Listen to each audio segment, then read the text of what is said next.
সরকারি প্রাথমিক বিদ্যালয়ের সরাসরি নিয়োগ ও পদোন্নতিপ্রাপ্ত প্রধান শিক্ষকদের ৯-৩-২০১৪ হতে ১৪-১২-২০১৫ খ্রিস্টাব্দ পর্যন্ত সময়ের মধ্যে প্রাপ্য টাইমস্কেল প্রদানের জটিলতা নিরসন ও সহকারী শিক্ষকদের ১০ বছর পূর্তিতে উচ্চতর গ্রেড প্রদান এবং বেতন স্কেল ১০ম গ্রেডে উন্নীতকরণ সহ ১০ দফা দাবিতে সংবাদ সম্মেলন।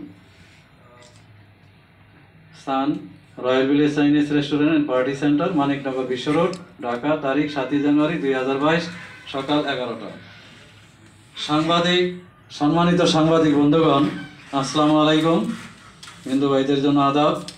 প্রাথমিক শিক্ষা ও সরকারি প্রাথমিক শিক্ষকদের বিভিন্ন ক্রান্তিকাল অতীতের ন্যায় আজও শত ব্যস্ততার মধ্যে আমাদের আহ্বানে সাড়া দিয়ে আপনারা এখানে উপস্থিত হয়েছেন। এই জন্য প্রায় ৪ লক্ষ সরকারি প্রাথমিক শিক্ষকদের পক্ষ থেকে আপনাদের জানাই ধন্যবাদ ও আন্তরিক কৃতজ্ঞতা। আপনারা অবহিত আছেন যে শিক্ষিত জনগোষ্ঠী একটি দেশের মূল চালিকা শক্তি। আমরা প্রাথমিক শিক্ষকগণই শিক্ষার এই মহান কাজের দায়িত্বে নিয়োজিত। জাতীয় উন্নয়ন ও কল্যাণের জন্য শিক্ষার গুণগত মান উন্নয়নের গুরুত্ব অনস্বীকার্য। মানসম্মত প্রাথমিক শিক্ষার জন্য এ পর্যন্ত যত পদক্ষেপ নেওয়া হয়েছে তার প্রায় সবই ছাত্রছাত্রীদের বিদ্যালয় অবকাঠামো উন্নয়ন ও শিক্ষক প্রশিক্ষণ সংক্রান্ত বিষয়। শিক্ষা কার্যক্রম যাদের মাধ্যমে বাস্তবায়িত হবে সে অন্যতম বিষয়টি ব্যায়ামামূলক ভুলে থেকেছেন সব সরকারি। শিক্ষকদের অবজ্ঞা বা অবমূল্যায়ন করে মানসম্মত প্রাথমিক শিক্ষা বা প্রযুক্তি নির্ভর ডিজিটাল বাংলাদেশ নির্মাণ কি আদৌ সম্ভব? প্রাথমিক শিক্ষা ক্ষেত্রে শিক্ষকগণ বেতন বৈষম্যের নির্মম পরিণতির শিকার। সরকারি প্রাথমিক শিক্ষকদের বেতন কাঠামো সেটা আমাদের প্রফেশনের পরিপন্থী ও মর্যাদার সাথে প্রহসন। সরকারি প্রাথমিক সহকারী শিক্ষকগণ ক্রমাগত বৈষম্যের শিকার হচ্ছে। এই বৈষম্য না কমিয়ে বরং বাড়ানো হচ্ছে। স্বাধীনতার পর থেকে ২০০৫ সাল পর্যন্ত প্রধান শিক্ষক ও সহকারী শিক্ষকদের মধ্যে বেতন গ্রেড পার্থক্য ছিল মাত্র ১ ধাপ। ২০০৬ সালে প্রধান শিক্ষক ও সহকারী শিক্ষকদের মধ্যে বেতন গ্রেড পার্থক্য বাড়িয়ে করা হয় ২ ধাপ। ২০১৪ সালের ৯ মার্চ প্রধান শিক্ষক ও সহকারী শিক্ষকদের মধ্যে বেতন গ্রেড পার্থক্য বাড়িয়ে করা হয় ৩ ধাপ। বর্তমানে একজন প্রধান শিক্ষকদের বেতন ১০ম গ্রেড এবং সহকারী শিক্ষকদের ১৩তম গ্রেড। ১৬ বছর চাকরির পর একজন প্রধান শিক্ষক যে স্কেলে চাকরি শুরু করেন, একজন সহকারী শিক্ষক সে স্কেলেরও ১ ধাপ নিচে চাকরি শেষ করেন, যা সহকারী শিক্ষকদের জন্য চরম বৈষম্য, অমানবিক ও ন্যায়সঙ্গত নয়। শ্রেণীকক্ষে সফল পাঠদান নিশ্চিত করতে প্রশাসনিক আদেশ দিয়ে নয়, সন্তোষজনক বেতন অপরিহার্য। এ বিষয়ে শিক্ষা পক্ষ উদ্বোধনী অনুষ্ঠানে মাননীয় প্রধানমন্ত্রী বলেছেন, শিক্ষকদের ক্ষুধার্ত রেখে আমরা শ্রেণীকক্ষে ভালো পাঠদান আশা করতে পারি না। এ বিষয়ে প্রাথমিক ও গণশিক্ষা মন্ত্রণালয়ের মাননীয় মন্ত্রী, প্রতিমন্ত্রী ও সচিব মহোদয়কে প্রয়োজনীয় ব্যবস্থা গ্রহণের জন্য নির্দেশ দিলেও তার কোনো ইতিবাচক প্রতিফলন আমরা এখন পর্যন্ত দেখতে পাচ্ছি না। প্রাথমিক ও গণশিক্ষা মন্ত্রণালয়ের দায়িত্বে নিয়োজিত মাননীয় প্রতিমন্ত্রী মহোদয় গত ১ আগস্ট ২০০৯ জাতীয় প্রেস ক্লাব অডিটোরিয়ামে অনুষ্ঠিত এক সেমিনারে তার বক্তব্যে বলেছিলেন, প্রাথমিক শিক্ষার স্বার্থে শিক্ষকতার অভিজ্ঞতাকে কাজে লাগিয়ে বিভাগীয় উচ্চ পদে শতভাগ পদোন্নতির ব্যবস্থা করা হবে। এই স্তরে কেবল সহকারী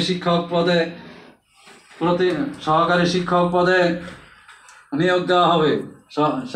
প্রতিমন্ত্রী মহোদয়ের বক্তব্যকে সরকারি প্রাথমিক শিক্ষার উন্নয়নে ইতিবাচক মনে করছি, কিন্তু বিগত ১০ বছরেও তার কোনো প্রতিফলন ঘটেনি।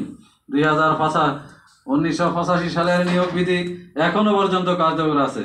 ১৯৭৪ সালে ডক্টর কুদরতি কোদা শিক্ষা কমিশনে ১৯৯৩ সালের মধ্যে ৮ম শ্রেণী পর্যন্ত বাধ্যতামূলক প্রাথমিক শিক্ষার কথা উল্লেখ থাকলেও দীর্ঘ ৪০ বছর পর বর্তমান সরকার কর্তৃক গৃহীত শিক্ষানীতিতে ৮ম শ্রেণী পর্যন্ত প্রাথমিক শিক্ষার কথা বলা হলেও তা এখনও কার্যকর হয়নি।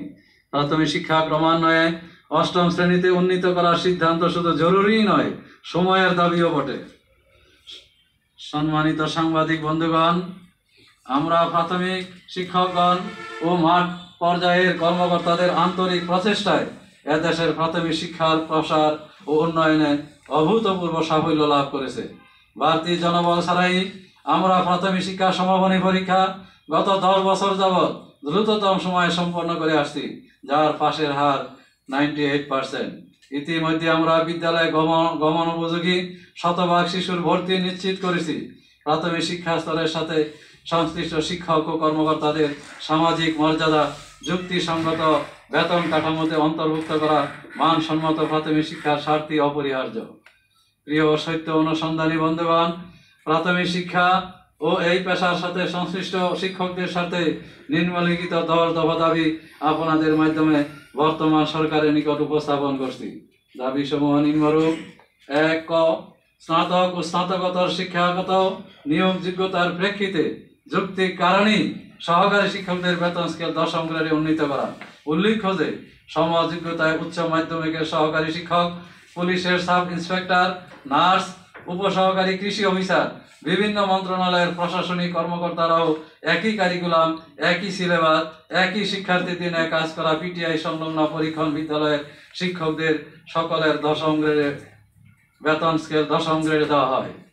খ সহকারী শিক্ষক ও প্রধান শিক্ষকের 10 বছর ও 16 বছর পূর্তিতে জাতীয় বেতন স্কেল 2015 এর 7-এর 1 ও 7-এর 2 ধারা মোতাবেক উচ্চতর গ্রেড প্রদান করা। গ সহকারী প্রধান শিক্ষকদের পদ সৃষ্টি সহ 9ম গ্রেডে বেতন স্কেল নির্ধারণ করা। ঘ বর্তমানে প্রধান শিক্ষকদের যোগ্যতা ও দায়িত্বের কথা বিবেচনা করে 8ম গ্রেডে উন্নীত করা। ম প্রাথমিক শিক্ষা ক্যাডার চালু করা।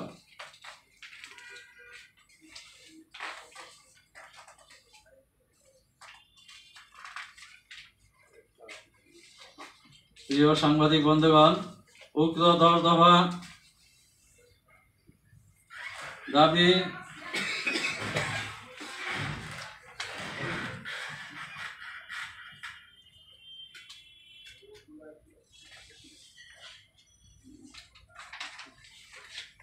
প্রিয় সাংবাদিক বন্ধুগণ ও সম্মানিত নেতৃবৃন্দ, সম্মানিত সুধীবৃন্দ, উক্ত এই 10 দফা দাবি সমূহ বাস্তবায়নের লক্ষ্যে আমরা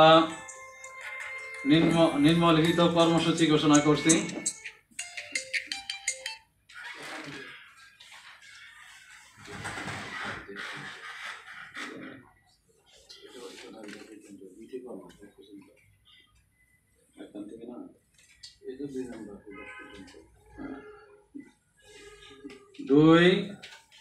দাবি সমূহ: 2 সরকারি প্রাথমিক বিদ্যালয়ের পদোন্নতি প্রাপ্ত প্রধান শিক্ষকদের টাইম স্কেল প্রদান সহ অন্যান্য প্রধান শিক্ষকদের 9/3/14 হতে 2015 পর্যন্ত সময়ের প্রাপ্য টাইম স্কেল প্রদানের ব্যবস্থা করা। চলতি দায়িত্বপ্রাপ্ত প্রধান শিক্ষকদের দ্রুত পদোন্নতির ব্যবস্থা করা। সমন্বিত নিয়োগ বিধিতে শুধুমাত্র সহকারী শিক্ষক পদে নিয়োগ প্রদান করা।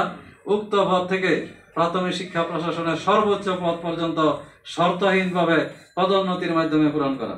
প্রাথমিক শিক্ষা সম্পর্কীয় বিভাগীয় নীতি নির্ধারণী সিদ্ধান্ত গ্রহণের ক্ষেত্রে সাংগঠনিক প্রতিনিধিত্ব নিশ্চিত করা। সরকারি প্রাথমিক শিক্ষকদের অবিলম্বে নন ভ্যাকেশনাল কর্মচারী হিসেবে ঘোষণা করে অন্যান্য সরকারি কর্মচারীদের ন্যায় সুযোগ সুবিধা প্রদান করা। অবিলম্বে দেশের সকল সরকারি প্রাথমিক বিদ্যালয়ে 8ম শ্রেণী পর্যন্ত প্রাথমিক শিক্ষা কার্যকর করা। অন্যান্য সরকারি কর্মচারীদের ন্যায় সরকারি প্রাথমিক শিক্ষকদের শুক্র ও শনিবার সাপ্তাহিক 2 দিন সরকারি ছুটি ঘোষণা করা ও দিনে সর্বোচ্চ 4টি পিরিয়ড পাঠদানের ব্যবস্থা করা। সরকারি প্রাথমিক বিদ্যালয় শিক্ষক সমিতির প্রতিনিধি নিয়ে অবিলম্বে সরকারি প্রাথমিক বিদ্যালয় শিক্ষক কল্যাণ ট্রাস্টি বোর্ডের কার্যক্রম গতিশীল করা। শিক্ষকদের বিভিন্ন বিভাগীয় প্রশিক্ষণে শুধুমাত্র শিক্ষকদের মধ্য থেকে প্রশিক্ষক নির্বাচন করা। শিক্ষকদের শ্রান্তি বিনোদন ভাতার জটিলতা নিরসন। ডিপিএড প্রশিক্ষণের পর 2টি ইনক্রিমেন্ট সহ উচ্চ ধাপে বেতন নির্ধারণ করা। উক্ত দাবি সমূহ বাস্তবায়িত হলে সরকারের তেমন অর্থনৈতিক সংশ্লিষ্টতা থাকবে না বিধায় শিক্ষা ও শিক্ষক বান্ধব সরকার প্রধান ও বঙ্গবন্ধুর সুযোগ্য কন্যা জননেত্রী দেশরত্ন মাননীয় প্রধানমন্ত্রীর হস্তক্ষেপ কামনা করছি।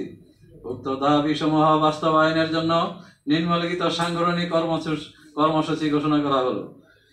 1 ফেব্রুয়ারি 2022 থেকে 20/2/2022 তারিখ পর্যন্ত 10 দফার ভিত্তিতে জনপ্রতিনিধিদের সাথে মত বিনিময় ও সুশীল সমাজের সমর্থন সম্পৃক্ত করা। 2 1 মার্চ 2022 থেকে 30 মার্চ 2022 পর্যন্ত সারা দেশব্যাপী উপজেলা ও জেলা চত্বরে সমাবেশ। 3 পয়লা এপ্রিল 2022 হতে 10 এপ্রিল 2022 পর্যন্ত বিভাগীয় সমাবেশ ও বিভাগীয় কমিশনারের মাধ্যমে মাননীয় প্রধানমন্ত্রীর নিকট স্মারকলিপি পেশ। 4 17 মে 2022 ঢাকা সমাবেশ ও পরবর্তী কর্মসূচি ঘোষণা। প্রিয় কলম সৈনিক বন্ধুগণ, দীর্ঘক্ষণ ধৈর্য ধারণ করে আমাদের বক্তব্য শ্রবণ করেছেন, এর জন্য আপনাদের প্রতি আবারও জানাই ধন্যবাদ ও কৃতজ্ঞতা। শিক্ষা কার্যক্রমের সাথে জড়িত এই স্বল্প বেতনভুক্ত শিক্ষকদের সহযোগিতায় আপনাদের ক্ষুরধার লেখনী সচল থাকুক অনাগত দিনগুলোতেও, এই প্রত্যাশায় আমি আনোয়ার হোসেন ভূঁইয়া, মহাসম্পাদক, বাংলাদেশ সরকারি প্রাথমিক বিদ্যালয় শিক্ষক সমিতি, জাহিদুর রহমান বিশ্বাস, নির্বাহী সভাপতি, ও জনাব মোফাজ্জল হোসেন, সভাপতি ভারপ্রাপ্ত, বাংলাদেশ সরকারি প্রাথমিক বিদ্যালয় শিক্ষক সমিতি। ধন্যবাদ সবাইকে।